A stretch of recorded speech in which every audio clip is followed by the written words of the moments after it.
네, 최태원 회장, 노소영 관장의 2차 이혼 조정이 결렬됐다는 얘기 어제 전해드렸는데요. 김수현 변호사의 이슈 속 법과 생활, 어제요 오늘도 이 얘기 조금 더 해보겠습니다. 김 변호사님, 일단 최태원 회장의 경우에는 다른 사람이 있어서 사단이 났는데 뭐 이혼 사유 이런 게 뭐 따로 정해진 게 있나요?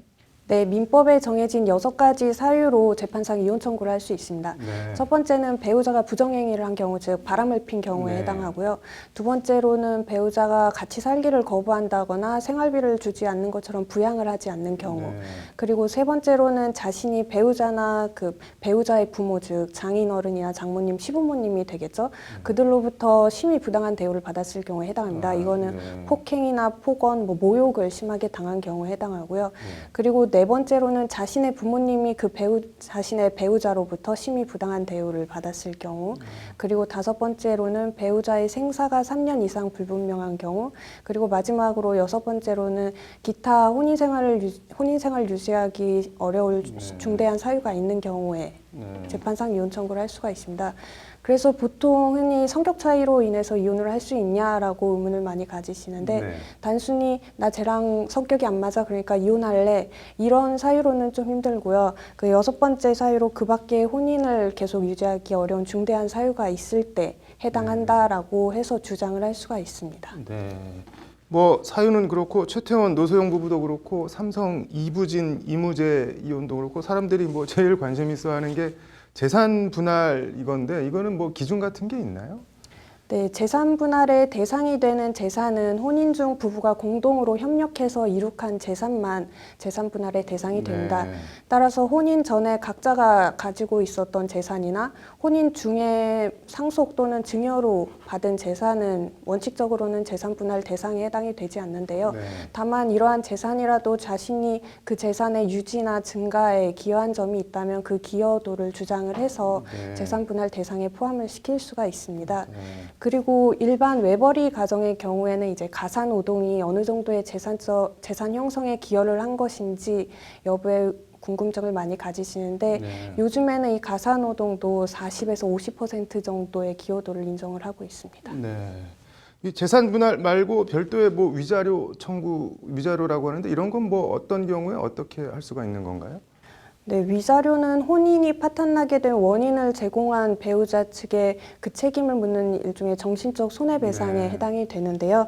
이 위자료는 이혼하면서 같이 청구하는 것이 일반적인데 네.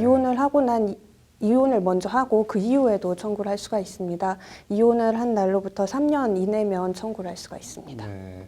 뭐 지금은 간통죄가 폐지가 됐는데 이른바 바람 폈다고 하잖아요. 그럼 그 상대방에 대해서는 간통죄가 폐지된 상태에서 뭐 취할 조치 같은 게 있나요? 네, 배우자가 바람을 폈으면 그 내연남이나 내연녀에게 정신적 손해배상을 청구할 수 있는데 이 정신적 손해배상은 배우자와 이혼을 하지 않은 경우에도 청구를 할 수가 있습니다. 네. 친권, 양육권 이런 거는 뭐 어떤 기준으로 누가 가져가게 되는 건가요?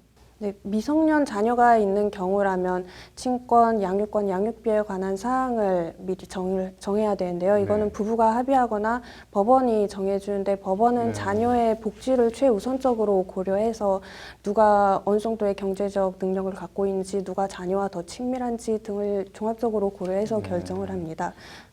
네. 그 친권이랑 양육권 이건 뭐 어떻게 다른 건가요? 그런데? 친권은 자녀의 신분이나 재산에 관한 사항을 결정할 수 있는 권리고 네. 양육은 말 그대로 자녀를 양육할 수 있는 권리, 즉 자기가 데리고 키울 수 있는 권리를 말합니다. 친권이 좀 더 포괄적인 개념으로 이해를 하시면 되는데요. 근데 보통 일반적으로 양육을 할 때 친권자와 양육권자가 다르면 양육을 할 때 좀 네. 어려운 상황이 있을 수가 있어서 법원은 일반적으로 양육권자와 친권자를 동일한 자로 지정을 하는 경우가 일반적입니다. 뭐 이런 거를 알고 있어야 되는지는 모르겠지만 아무튼 뭐 이혼을 결심을 했다면은 꼭 알아둬야 되는 게 있다면 뭐가 있을까요? 협의 이혼이 안 된 경우라면 결국에는 재판상 이혼을 청구할 수밖에 없는데 네. 재판에서 자기에게 유리한 방향으로 진행되기를 원한다면 결국 증거가 중요합니다. 그래서 상대방이 평소 폭언이나 폭행을 했던 자라면 어떤 네. 녹음 자료라든지 병원에서 진단서를 마련해 두는 것이 좋고요. 네. 또 바람을 폈다면 사진이나 문자 메시지 등을 확보해 두는 것이 좋습니다. 네. 그리고 이혼 청구를 하면서 재산분할 청구나 위자료 청구를 같이 함께 청구할 것이라면 그 대상이 되는 재산을 미리 정확하게 파악을 해서 상대방이 그 재산을 처분할 수 없도록 가압류나 가처분 신청을 함께 해두는 것이 좋습니다. 뭐 해도 후회 안 해도 후회 뭐 결혼을 두고 이런 말을 하긴 하는데 어쨌든 뭐 이왕에 했으면은 재밌게들 사셨으면 좋겠네요. 잘 들었습니다.